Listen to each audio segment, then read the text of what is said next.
কপালে সুখ লেখা না থাকলে পাথরে কপাল ঠুকে লাভ নেই। এতে কপাল যথেষ্টই পরিবর্তন হয়ে ওঠে, অর্থাৎ ফলে ওঠে বা কেটে যায়, কিন্তু ভাগ্যের একটুও পরিবর্তন হয় না। চিন্তা আমাদের অনুভূতির ছায়া, যা সবসময় অন্ধকারচ্ছন্ন, শূন্য এবং সহজ। তোমার বুদ্ধি তোমায় বিভ্রান্ত করতে পারে, কিন্তু তোমার আবেগ তোমাকে কখনো মিথ্যে বলবে না। আমি আমার আবেগী মনের সহনশীলতায় থাকতে চাই।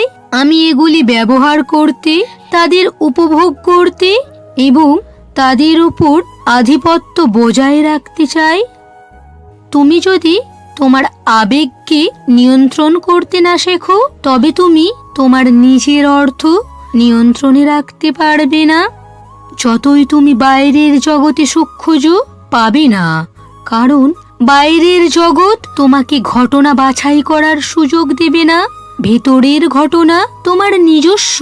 তাই স্থায়ী সুখানুভূতি নিজের ভেতরের থেকে অর্জন করতে শেখো। অনুভূতির রাজ্যে আমরা সবাই সমান, সেখানে কোনো ভেদাভেদ হয় না। একটা জিনিস তুমি চাইলেও লুকোতে পারবে না, সেটা হলো তোমার অন্তরের অনুভূতি।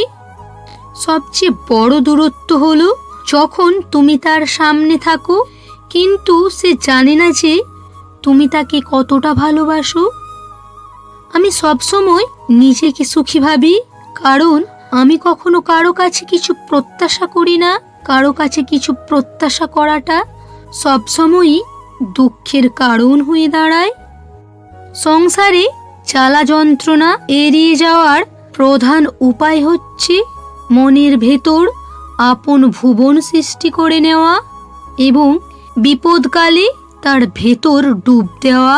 যে যত বেশি ভুবন সৃষ্টি করতে পারে, যন্ত্রণা এড়াবার ক্ষমতা তার ততই বেশি হয়। যে গিয়েছে তাকে যেতে দাও, কারণ সে কাছে থাকলে শুধু তার মুখোশটাই দেখতে পাবে। জোর করে ভালোবাসা পাওয়া যায় না। ভালোবাসা হলো ঘড়ির মতো, কখনোই স্থির থাকে না, রূপ বদলাতে থাকে চিরকাল। সবাই তোমাকে কষ্ট দেবে, তোমাকে শুধু এমন একজনকে খুঁজে নিতে হবে যার দেয়া কষ্ট তুমি সহ্য করতে পারো। দুঃখ কষ্ট প্রকাশ করা যতটাই সহজ, বলাটা ততটাই কঠিন। গাছতলায় থেকেও স্বর্গের অনুভূতি পেতে পারো একমাত্র ভালোবাসা দ্বারা। অন্যের কাছে ভালোবাসা প্রত্যাশা করো না, কারণ ভালোবাসা এক অনুভূতির নাম, যা তোমার একান্ত নিজস্ব।